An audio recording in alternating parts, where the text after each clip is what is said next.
Welcome to Raj Malhotra IAS academy. My name is Deepak Thakur और आज की विश्लेषण सीरीज का टॉपिक है why Russia is important for India China ties.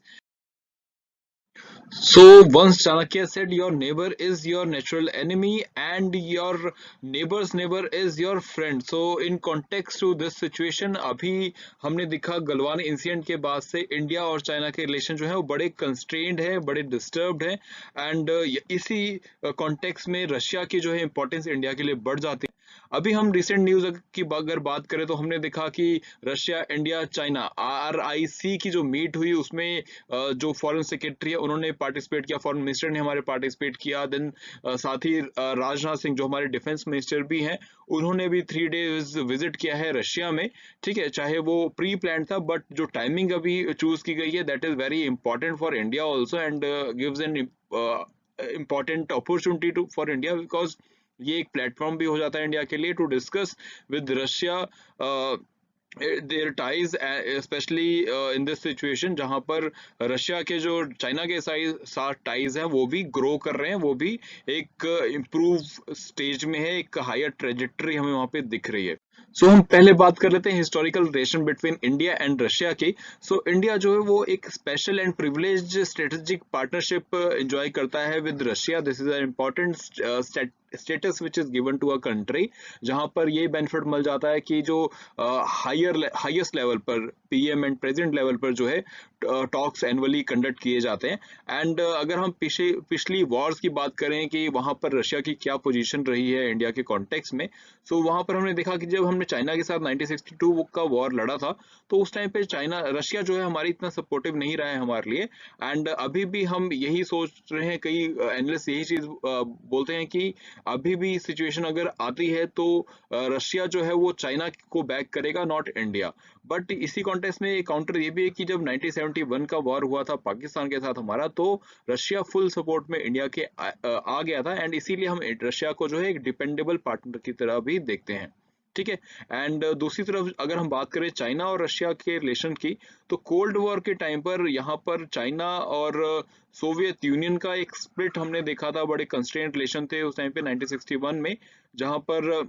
दोनों ही अपने आप को जो है एक लीडर की तरह प्रेजेंट करना चाह रहे थे कम्युनिस्ट मूवमेंट में। ठीक है, सो वो एक सिचुएशन थी जहां पर it even came to the context की जहां पर लड़ाई की सिचुएशन भी हो गई थी रशिया एंड चाइना का। ठीक है, सो एंड प्रेजेंट कॉन्टेक्स्ट में अगर बात करें तो आफ्टर एनेक्सेशन ऑफ क्रीमिया जो रशिया का एक स्टैंड रहा है उसको जो है चाइना का सपोर्ट इतना नहीं मिल पाया है। ठीक है, सो 2014 में जब ये हुआ तो चाइना ने इतना सपोर्ट नहीं किया था रशिया को and to which Russia sees as a setback. ठीक है, from its ally in China. ठीक है,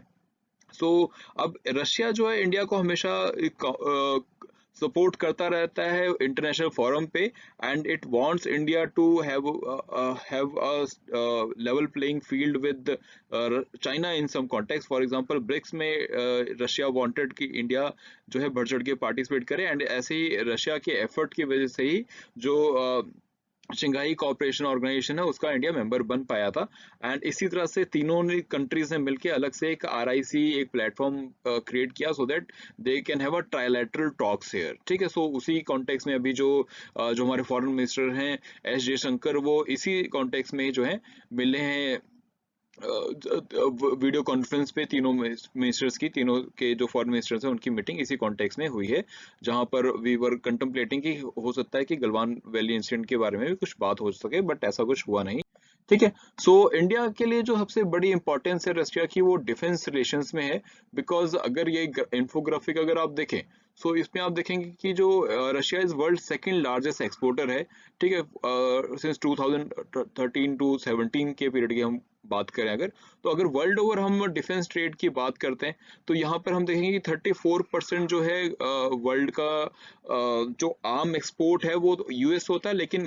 रशिया भी ज्यादा पीछे नहीं है, वो 22% के अराउंड जो है उसका शेयर है वर्ल्ड ओवर एक्सपोर्ट में ऑफ डिफेंस इक्विपमेंट्स। एंड यहीं पर अगर हम इंडिया के कॉन्टेक्स्ट में बात करें तो जो रशिया एक्सपोर्ट करता है उसका 35% डिफेंस इक्विपमेंट जो है वो इंडिया परचेज कर रहा है एंड 12% जो है चाइना परचेज करता है, वियतनाम का भी इसमें पार्ट है। ठीक है,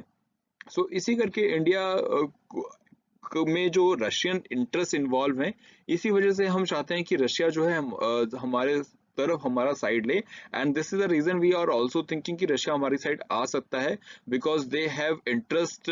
डिफेंस इंटरेस्ट हो या बिजनेस इंटरेस्ट हो या फिर ट्रेड इंटरेस्ट हो. So that is the reason we are saying कि Russia can be a good partner for India, ठीक है, इन दिस सिचुएशन ऑल्सो. ठीक है, एंड यहीं पे अगर हम दूसरी बात करें कि India is world biggest importer of arms, ठीक है, तो इंडिया, हमें पता है कि इंडिया का जो मेजॉरिटी ऑफ आर्म्स इक्विपमेंट्स हैं वो इंपोर्टेड हैं, हम इंपोर्ट करते हैं, एंड इसमें रशिया का एक बड़ा पार्ट आता है. अराउंड 62% जो है वो रशिया से हम इंपोर्ट करते हैं. एंड अभी और यूएसए से तो अभी हमने इंक्रीज करना शुरू किया for to increase our diversification in defence equipments, तो वो अराउंड 15% अभी पहुंच गया है. एंड इसराइल इसमें 11% पे, एंड बाकी हम जो है रेस्ट ऑफ द वर्ल्ड से भी करते हैं. सो अभी इसी वे में अगर आपने देखा हो तो जब भी ये विजिट्स भी हुए, राजनाथ जी भी जब गए हैं रशिया, तो वहां पर भी डिफेंस इक्विपमेंट के रिगार्डिंग बात हुई है, डिफेंस मैकेनिज्म सिस्टम्स के रिगार्डिंग बात हुई है, एंड वहां पे सबसे ज्यादा जो बात चली है न्यूज़पेपर्स में भी वो S-400 जो मिसाइल सिस्टम है उसके लिए हुई है, जिसकी खूबी ये है कि ये एक डिफेंस मैकेनिज्म प्रोवाइड करती है अगेंस्ट मल्टीपल थ्रेट्स, चाहे वो air to air borne missiles का हो या फिर जो है चाहे ड्रोन्स ही क्यों ना, तो ये एक वाइड स्पेक्ट्रम ऑफ थिंग से इंडिया को प्रोटेक्ट कर लेता है. ठीक है, एंड इसकी स्पेसिफिकेशंस में ना जाते हुए we just want to understand कि this is very important for India, and ये अराउंड $5 बिलियन की डील है जो इंडिया ने रशिया के साथ की है. बट नाउ इंडिया वांट कि ये जो डिफेंस सिस्टम है, मिसाइल सिस्टम है S-400, ये इंडिया को ज़्यादा से जल्दी से जल्दी मिल सके, सो दैट हम जो डेटरेंस क्रिएट करना चाहते हैं इस रीजन में वो हम क्रिएट कर सके. Because after deployment of this missile defence system, हम, आप ये इस इंफोग्राफिक में देखिए कितना बड़ा एरिया जो है कवर अप कर सकते हैं while having deployment of S-400 missile defence system. ठीक है, एंड इसमें दूसरी खास बात यह है कि चाइना ने ऑलरेडी ये एक्वायर कर लिया है रशिया से, so they are not, they are already ahead in this race to acquire more and more sophisticated arms from Russia. ठीक है, so this is the important part with context to India Russia defense relation. And यहाँ पे अगर हम बात करें India और China के एक्सेस की, कि इंडिया क्यों एक अच्छा अलाय देखता है रशिया में इन कॉन्टेक्स्ट टू चाइना के साथ जो अभी उसकी सिचुएशन चल रही है. बिकॉज एक तो यहाँ पर इंडिया और रशिया और चाइना की जो एक्सिस है वो एक अच्छी बिल्टअप हो चुकी है, चाहे इसको हम बोले कि वेस्टर्न कंट्रीज की वजह से हुई है, बिकॉज वेस्टर्न कंट्रीज ने जब से सैंक्शंस लगाए हैं क्रीमिया की वजह से रशिया के ऊपर, तब से सिचुएशन ऐसा हो गया कि रशिया को एक पार्टनर चाहिए, एक रिलायबल पार्टनर चाहिए, एक इम्पोर्टेंट पार्टनर चाहिए. तो जो अभी की सिचुएशन में वो चाइना में ये पार्टनर देखता है, चाहे उस चाइना रशिया को जो है एज अ जूनियर पार्टनर देख रहा हो इस पूरी रिलेशनशिप में, बट रशिया के लिए इस टाइम पर चाइना की इंपॉर्टेंस बहुत है, बिकॉज वेस्टर्न वर्ल्ड में रशिया की जो पोजीशन है वो वीक हो रही है. ठीक है, सो China is Russia's biggest trading partner also and largest Asian investor in Russia. ठीक है, तो अब चाइना के भी काफी स्टेक्स इन्वॉल्व हैं रशिया में, चाहे रॉ मटेरियल इंपोर्ट का हो. रॉ मटेरियल इंपोर्ट के लिए चाइना एक काफी हद तक डिपेंड भी करता है रशिया के ऊपर, एंड साथ ही रशिया, चाइना जो है अमेरिका में एंड रशिया में एक इन्वेस्टर के रूप में भी उभर के आया है, एंड रशिया में तो वो लार्जेस्ट एशियन इन्वेस्टर भी बन चुका है. ठीक है, एंड चाहे नेचुरल रिसोर्स की हम बात करें, नेचुरल गैस की बात करें या डिफेंस टेक्नोलॉजी की बात करें, तो चाइना इन सभी चीज़ों के लिए रशिया पे डिपेंड भी कर रहा है. ठीक है, सो यहाँ पे अगर हम आगे देखें, Russia sought to keep India on its side. ठीक है, इसकी हम ऑलरेडी बात कर चुके हैं. ठीक है, एंड यहाँ पर देखिए अभी बात यह है कि हमने जैसे स्टार्टिंग में बात किया कि क्यों रशिया इस सिचुएशन में चाइना के साइड ले सकता है, बिकॉज चाइना के पास अभी जो है एक डिपेंडेबल रशिया एक उसके लिए अलाय हो सकता है, बिकॉज रशिया, चाइना को भी पता है कि अभी जो रशिया की सिचुएशन है, इस सिचुएशन में he needs our reliable ally in Asia, जो कि चाइना है, because western world already sanctions के थ्रू उसे काफी कंस्ट्रेंट में डाल चुके हैं, एंड यूएस ऑलरेडी रशिया के रिलेशन अभी अच्छे नहीं चल रहे हैं. ठीक है, and friends enemy is your friends, तो वही यहाँ पे चल रहा है कि चाइना अभी जो है यूएस को एनिमी देख रहा है, एंड इसी वे में रशिया जो है चाइना को भी अभी इस कॉन्टेक्स्ट में भी एनिमी अपना देख रहा है, ठीक है। So this this these are the situation जिसकी वजह से हम ये देख पा रहे हैं कि अभी जो है रशिया का ज़्यादा रोल तो नहीं रहेगा इंडिया चाइना के इस इशू में, but in a longer run अगर हम रशिया को अपनी साइड रख सकें और यूएस को बैलेंस कर सकें तो that will be a very beneficial thing for India. And that is the reason कि अभी हम इस गलवान वैली इंसिडेंट में ज़्यादा पार्टिसिपेशन जो है